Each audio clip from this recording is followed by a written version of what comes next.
یہ واقعہ ہزاروں دفعہ سنا چکا ہوں، ہر دفعہ ہی ایسے رونے بیٹھ جاتا ہوں کہ پھر میں وہاں نہیں کھڑا ہوتا، پھر میں وہاں ابوا پہنچ جاتا ہوں، میں دیکھتا ہوں 6 سال کی عمر میں میرے نبی کو اللہ نے یہاں اتنا بڑا امتحان دیا کہ جنگل میں ماں کو موت دے دی، 25 سال کی عمر میں ماں مر گئی، اچانک مر گئی، کوئی بیماری نہیں، کچھ نہیں، جس کو آج ہم ہارٹ اٹیک کہتے ہیں، ہارٹ فیلئر کہتے ہیں، اتنا آخری جملہ کہا کل حی میت و کل جدید بال وقد ولدت طہرا، بولا نہیں جا رہا تھا تو بجھتے بجھتے بھڑکتی شمع نے کہا بیٹا ہر زندہ نے مرنا ہے، ہر جوانی نے ڈھلنا ہے، لگتا ہے تیری ماں کا آخر آ چکا ہے، لیکن میں نے ایک بچہ جنا ہے جو سارے عالم کو پاک کر دے گا، اور شمع خاموش ہوگی۔ کس طرح انہیں دفن کیا، میں وہاں کھڑا یہی سوچتا رہا کہ یہاں قبر بنائی کیسے ہوگی، تو پتھر ہیں، کوئی لوگ گزرے ہوں گے یا پتھر جوڑ کے، جب ایمن نوکرانی ساتھ ہیں وہ ان کو لے کر نیچے اتری، اونٹنے کے قریب پہنچی تو آپ نے ہاتھ چھڑایا اور پھر بھاگے، پہاڑی پہ چڑھ گئے، ایمن پیچھے گئیں تو وہ منظر تھا کہ شاید اس وقت عرش بھی رو رہا ہوگا کہ اللہ کے نبی نے ماں کی قبر کو چمٹایا ہوتا سینے کے ساتھ، قبر پہ ایسے گرے پڑے تھے، اور جب ایمن قریب آئیں تو وہ نوحہ کہہ رہے تھے کہ پتھر بھی پگھل رہے تھے کہ ماں جی آپ کو تو پتا تھا آپ کے سوا میرا کوئی نہ تھا، آپ مجھے چھوڑ کے کیوں چلے گی، آپ مجھے چھوڑ کے کہاں چلے گی۔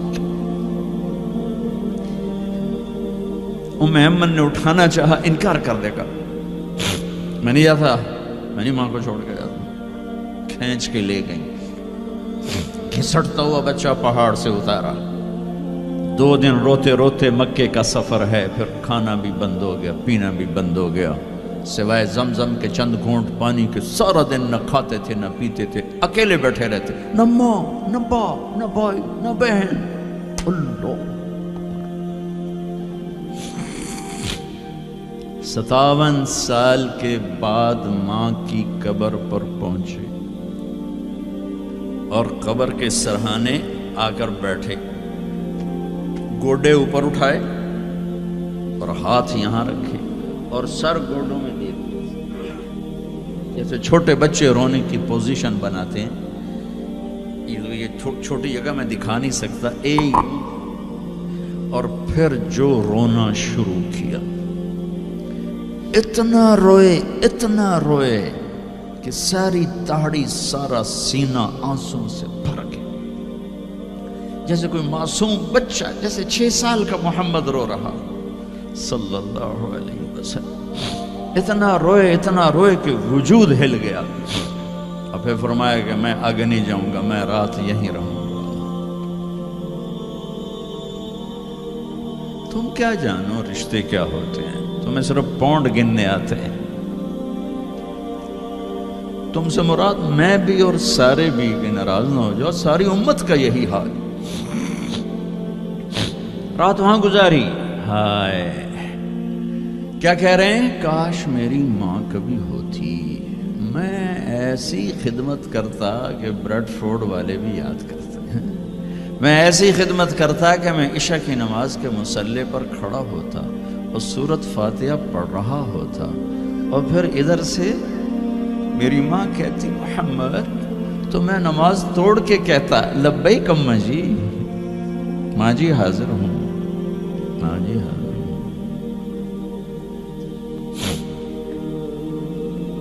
مچھلی کھانا چھوٹا گناہ ہے، شراب بیچنا بڑا گناہ ہے، سود کھانا بڑا گناہ ہے، ڈرگ بیچنا بڑا گناہ ہے، چوری ڈاکے ظلم و ستم کیا امت نہیں کر رہی، بے گناہ قتل، جھوٹے الزام تہمتیں،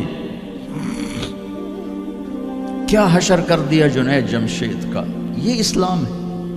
اتنے نیک انسان 17 سال سے اللہ کا نام لینے والا، اس پہ گستاخ کی تہمتیں، یہ امت کیا منہ دکھائے گی اللہ اس کے رسول کو، کہ جس نے منافقوں کو سینے سے لگایا۔ عبداللہ بن ابی جیسوں کے جنازے پڑھ دے. کہاں چلے گئے, کہاں ڈوب گئے. اتنا زوال, اتنی اندھیری رات ہے کہ امید ہی ختم ہو گئی کہ پتہ نہیں دن بھی چڑھے گا.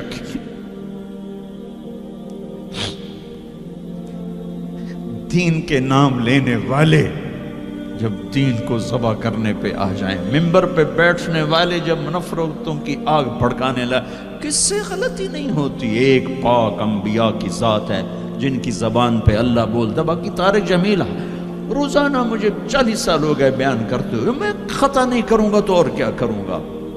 مجھ سے پوچھو تو صحیح, میں غلطی سے کہہ گئے, وہ جان بوجھ کے کہہ گئے, ہو سکتا میں نے غلطی سے کہہ دیا. اللہ نے توبہ رکھی ہے, کفر کی توبہ. یہ میں درد سے بول رہا ہوں, یہ زوال ہے, زوال, خوفناک زوال ہے. جب ممبر پہ بیٹھنے والے دین سے اتنے دور چلے گئے, طلیحہ نے نبوت کا دعویٰ کیا اور لڑائی کی صحابہ سے. عکاشہ بن محسن جیسے بدری صحابی کو شہید کیا, اتنے بڑے مقام کے صحابی کو شہید کیا. اور حضرت عمر کے زمانے میں توبہ کرنے آیا, آپ نے گلے لگا لیا, توبہ تو سب کفر کے نبوت کے دعوے. میرا اللہ کہتا میں تو ہر بیان میں کہہ رہا ہوں کہ دھرتی گناہوں سے بھر کے ایک دفعہ کہو یا اللہ میری توبہ, تو اللہ کہتا جاؤ سب معاف کیا.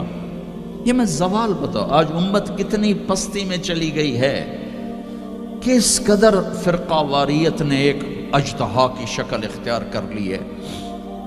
ایک دوسرے کو سلام کرنے سے کہ کافر کافر کافر, کتے خنزیر. میرا نبی ایسے بولتا تھا.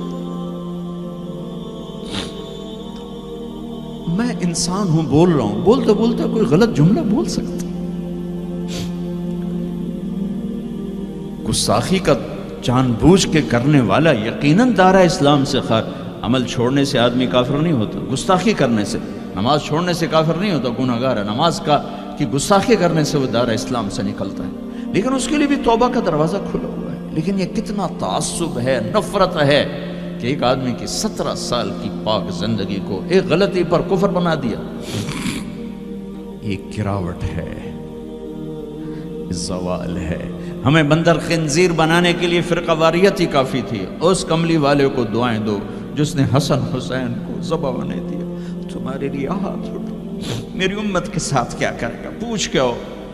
اور وہاں سے جواب آتا ہے ساتھ دوں گا.